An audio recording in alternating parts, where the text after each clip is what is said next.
Bonjour et bienvenue à tous pour une nouvelle vidéo. Voici le deuxième épisode de notre série Les légendes. Après avoir parlé de Neymar, aujourd'hui on s'attaque à mon joueur préféré, une véritable icône du football français, souvent surnommé le Petit Prince.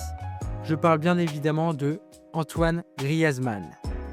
Comme d'habitude, la vidéo se déroulera en 3 parties. En première partie, je parlerai de son enfance et de ses débuts. J'enchaînerai avec sa carrière, avec ses échecs et ses réussites. Et enfin, je terminerai avec ce qu'il devient aujourd'hui avec un mini débrief. Avant de commencer, n'oubliez pas de liker et de vous abonner et de commenter.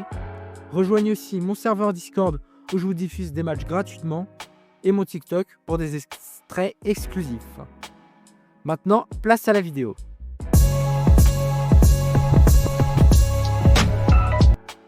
Antoine Griezmann, surnommé Grizy ou Grisou par les supporters et ses coéquipiers, voit le jour le 21 mars 1991 à Mâcon, en Bourgogne.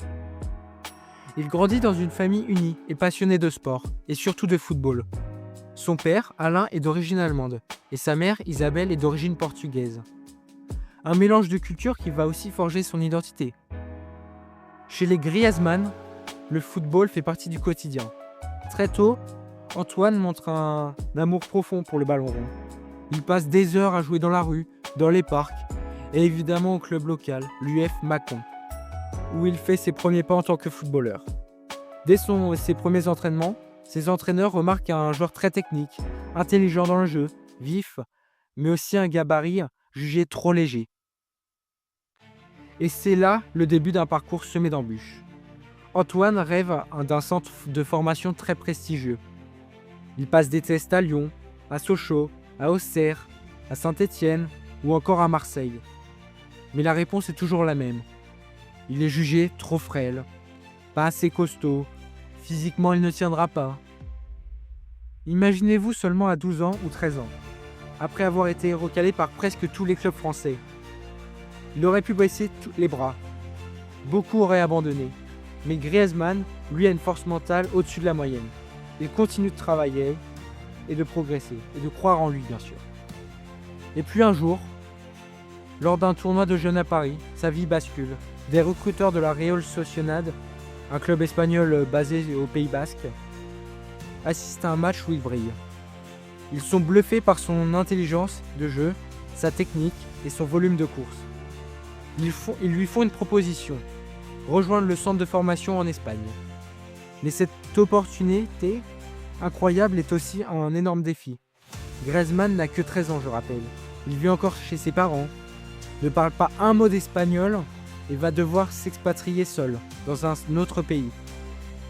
Loin de sa famille, loin de ses repères, loin de sa langue.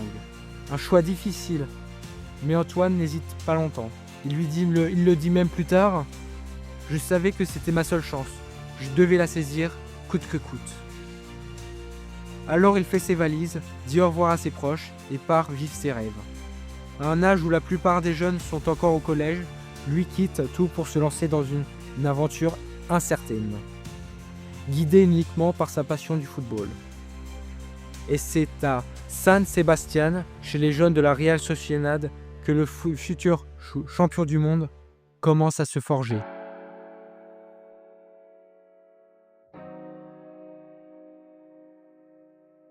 Antoine fait ses débuts en pro à l'âge de 18 ans, avec la Real Sociedad en 2009, en deuxième division espagnole.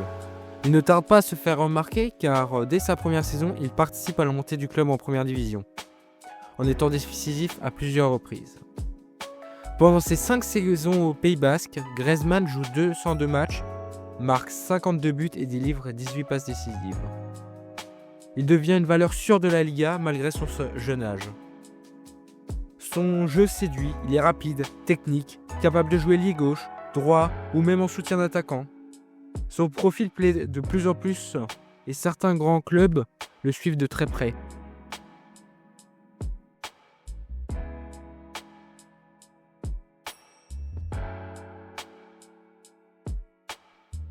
C'est finalement l'Atlético de Madrid qui le recrute en 2014 pour environ 30 millions. Un transfert important mais qui va s'avérer être une véritable réussite. Sous la direction du coach Diego Simeone, Griezmann devient un monstre de régularité. Il enchaîne les bonnes performances et surtout les buts importants. Il s'intègre parfaitement au style de l'Atlético. Travail défensif, pressing, contre-attaque rapide, tout ce qu'il aime. En 5 saisons, il dispute 257 matchs, inscrit 133 buts et délivre 50 passes décisives. Il atteint notamment une finale de Ligue des Champions en 2016, perdue contre le Real Madrid au tir au but, une Ligue Europa remportée en 2018, doublée en finale contre Marseille, et une Super Coupe d'Europe la même année. Durant cette période, il est nommé plusieurs fois au Ballon d'Or, terminant 3e en 2018, derrière juste Modric et Cristiano Ronaldo.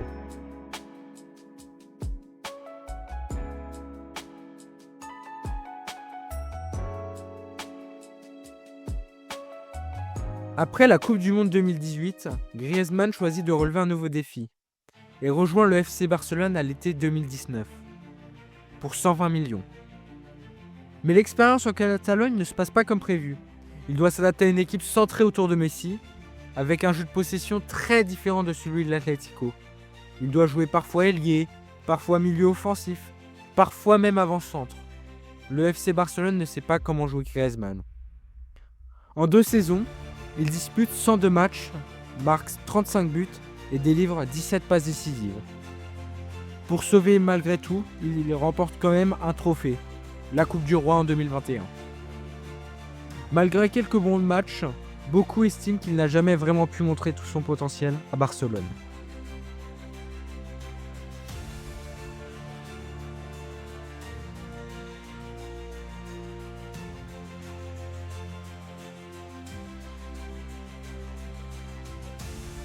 À l'été 2021, il fait son retour à l'Atlético de Madrid, d'abord en prêt, puis définitivement. Et là, on retrouve le vrai Griezmann qu'on connaissait. Diego Simeone lui redonne les clés du jeu. Il joue un rôle plus libre entre milieu offensif et faux neuf. Et il devient encore plus complet. Il court partout, distribue le jeu, défend, marque et crée des occasions. Depuis son retour, il a disputé 139 matchs, marqué 45 buts et offert 36 passes décisives. Au total, toute période confondue, il est devenu le meilleur buteur de l'histoire de l'Atlético de Madrid, avec 178 buts et 86 passes décisives en 396 matchs.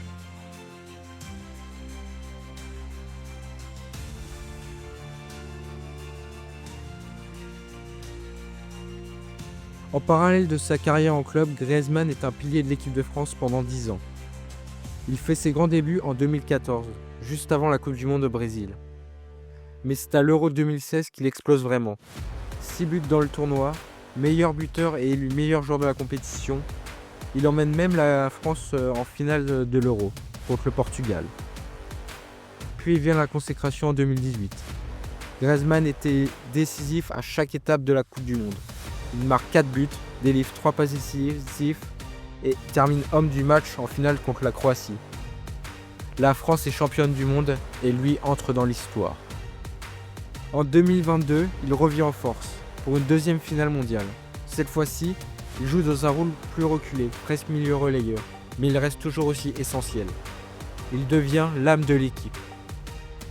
Au total, en équipe de France, Griezmann compte 127 sélections, 44 buts, 38 passes décisives. Il est même le 3e meilleur buteur de l'histoire des Bleus et l'un des joueurs les plus capés. Mais en mars 2024, à 32 ans, il annonce officiellement sa retraite internationale. Un choix qui a surpris, mais qu'il explique par une envie de se consacrer à 100% à son club et de laisser la place à une nouvelle génération.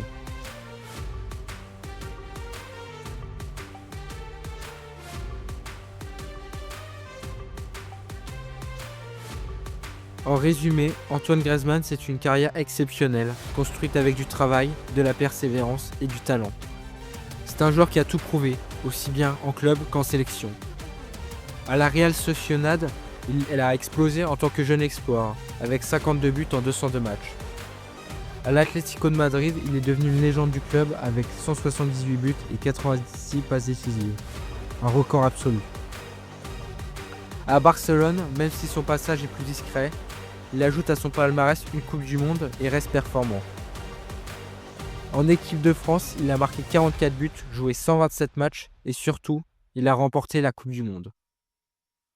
Il a tout vécu, les titres, les échecs, les critiques, mais il a toujours répondu présent dans les moments difficiles.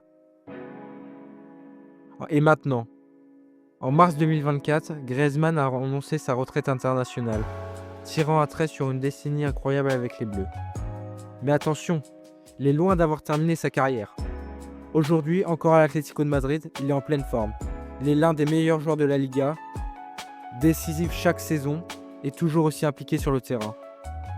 Certains parlent même d'un dernier gros challenge à venir, un possible retour en France avant la fin de sa carrière, peut-être Lyon, peut-être Marseille, ou même aux États-Unis en MLS.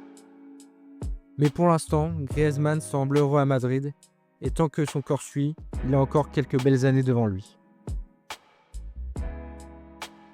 Voilà, c'est tout pour ce deuxième épisode des légendes, consacré à Antoine Griezmann, un joueur qui n'a peut-être pas toujours été mis en avant, comme il le mérite, mais qui a marqué l'histoire du football français et espagnol. Talentueux, humble, décisif, loyal à son club, Griezmann, c'est un joueur à part, une vraie légende moderne. Dites-moi en commentaire ce que vous pensez de sa carrière. Est-ce qu'il est sous-coté? Est-ce qu'il mérite une statue à l'Atlético? Et où est-ce que vous le verriez finir sa carrière plus tard? N'oubliez pas de liker, de vous abonner à la chaîne si ce n'est pas encore fait, et de rejoindre mon Discord pour discuter de foot et suivre les matchs en direct. Je vous prépare d'autres épisodes sur des joueurs légendaires, donc restez connectés. Merci d'avoir regardé la vidéo jusqu'au bout, et à très vite pour un nouvel épisode des légendes. Ciao!